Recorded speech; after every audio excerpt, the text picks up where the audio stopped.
Hello there, it's Phumlani M. Majosi. This is the Phumlani Majosi Show, where we give you a Black conservative perspective on local and global socio-economic affairs. Remember to get your copy at a bookstore near you of my book, Lessons from Past Heroes. It's a book written to inspire. I'm reminding South Africans that they are great people. There are people before them who have done amazing things, who have been achievers. We can achieve as well. We just need to get the basics right, the basics on the economy, the basics on the family institution, the basics on the politics as well. We must hold our leaders to account. So this is what this book is about. So please do get your copy at a bookstore near you across South Africa, and hopefully you can get it before the election, so that you can read and you know reflect before you go and make your mark on May 29th. So yeah, so this book here, Lessons from Past Heroes, please do get your copy. Three stories I want to talk about today. Basically, the first one is about Zuma. It's about former President Jacob Zuma and his MK Party. At the Electoral Court, they have been given green light, right? So they can Jacob Zuma can contest the May 29 elections for the MP seat. The IC had disqualified him before, and the MK Party went to the Electoral Court to challenge that. So Jacob Zuma and his MK Party have won. This is a win for them. Well, I'm sure Zuma feels good because most of the time, or at least for many times, he has been struggling to win in courts in South Africa. He has been losing again and again and again.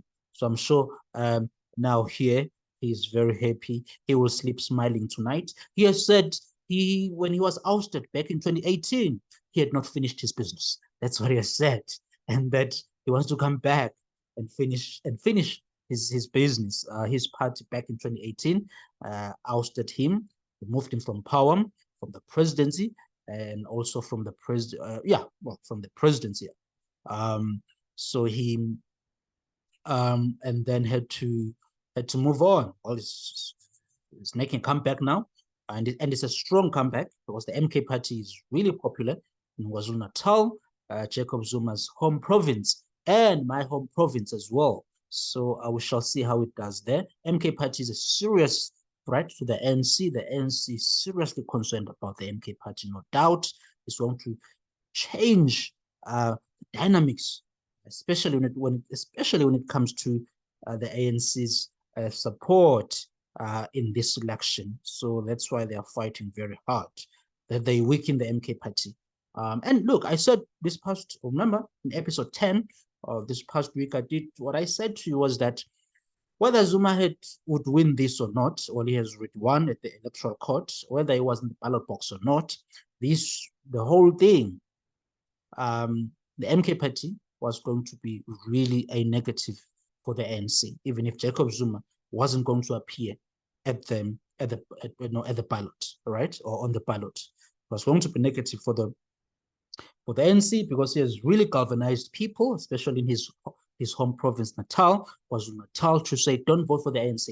They have failed. Ramaphosa has failed the country. He has been making the case, and he's got a huge following there in my home province, KwaZulu-Natal. So we shall see how that goes. So that's the first story. The second story is about, let me just look, where should I go? Let me just see, where should I go? Let me just see, where should I go? Let me talk about the, this one is very interesting and very funny. Let me just check here. I want to check here. Yes, I want to check here.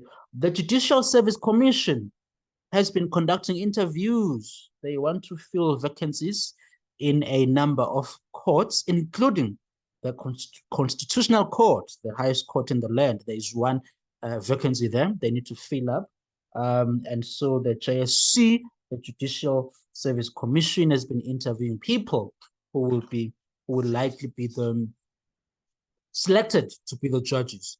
And what happened this week, in fact, today, was that Thembeka Mqwayitobi interviewed, he asked a question to Judge Tati Mahoka about about the constitution and inequality. That was what he asked him. He just brought the whole political debates into the JSC interviews. That's what Tembeka Ngwaitobi did. Ngwaitobi did. I mean, I'm not sure why would he do that? Why bring politics? You were asking Judge Mahoka about the constitution and inequality and poverty, the duties or the mandates of our judges at the highest court in the land must be focused on interpreting the law, the constitution, because the constitution is our law. They must focus on that. Don't ask them about political questions of poverty and inequality. That's not, they shouldn't ask those questions to those people. Those people are there to interpret our constitution, and we must respect that. That is their role. So Judge Mahoka struggled to answer that question because really he said, I haven't applied my mind on such issues. And I was not surprised by his answer. Why should he be focused? Why should he be thinking about the issues of public policymakers, right? The issues of that are related to economic development, right? Why is he going to think about that when he should be thinking about the law, right? So people like Ngwaitobi, they like to bring their own leftist politics into places where those things aren't supposed to be there. I have no idea why he did that. It's as usual when you have a space where you think you can push for your agenda, and he did exactly that. He was pushing for his own political agenda. I mean, there's a quote here, Ngwaitobi, a quote. I don't know, Justice Mahoka. This is not a trick question. It's to really try and engage with why we have so much inequality after all these marvelous legal reforms. Why do we have so much poverty? Why do we have so much poverty? Do you think the guy who's running to be judge of our highest court in the land is going to answer you on those questions? No. I mean, you can ask public policymakers such questions. Why do we have the poor people that we have? You can ask that to policymakers, or you can read books. You can read economics books. Here's one here. Oh, this side. Economist Thomas Sowell. Economist Thomas Sowell here has done great work on poverty and economic development around the world. So maybe Ngwaitobi should read economist Thomas Sowell's work on poverty. He has written great books in that. In fact, he has written about wealth and poverty. That's what economist Thomas Sowell of the Hoover Institution has been working on for decades, right? Instead of coming to the JSE and asking judges what do they think about inequality, all the public economic development matters. So it's just a waste. He was pushing for his agenda, and we must make sure that we pay no attention to people like Ngwaitobi. And I just hope that in future, people who sit in these judicial service commissions, that it's people who are there for the right reasons, who are going to ask the right questions that are relevant, not political questions inspired by political agendas. So that's the second story. The third story is about Benoni. The Benoni Taxi Association is out helping the community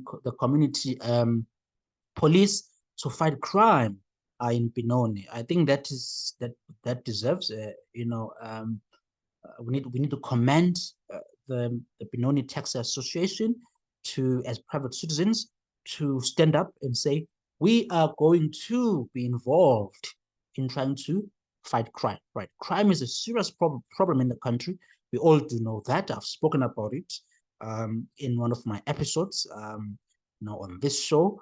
And it's nice to see the Benoni Taxi Association standing up and say, we want to fight crime in Benoni. It's a problem. It's a pandemic. It's not safe in Benoni. We wanna be part of the solution. I strongly support that. And I have said many times, whether it's in my writings or in my X posts or social media posts, or even in my television interviews or media interviews, traditional media, that it begins in our families, in our communities. That's where change to begin. That's why we should bring change, folks. That's why we should bring change. That's why we should mobilize and say we don't want our city or town to collapse.